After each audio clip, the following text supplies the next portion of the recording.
Hello everyone, কে কে এরকম tasty আলু ভাতে খাও একটু বলো তো।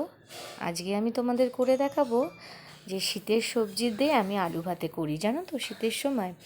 তার জন্য দেখো আমি নিয়ে নিয়েছি পেঁয়াজ কলি ছোট ছোট করে কেটে, টমেটো ছোট করে কেটে, তারপরে মটরশুঁটি, তার মধ্যে পেঁয়াজ এবং রসুনও দিয়েছি। যারা এবার রসুনটা খেতে পছন্দ করো তারা দেবে, না হলে স্কিপ করতে পারো।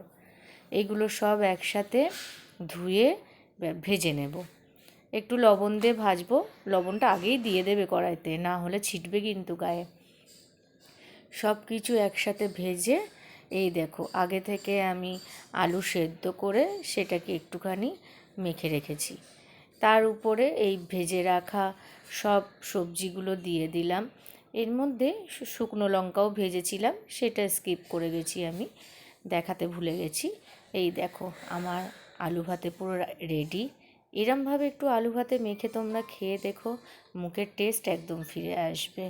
ডাল ভাতের সাথে শুধু এই আলু ভাতে দিয়ে তোমাদের এক থালা ভাত খাওয়া হয়ে যাবে।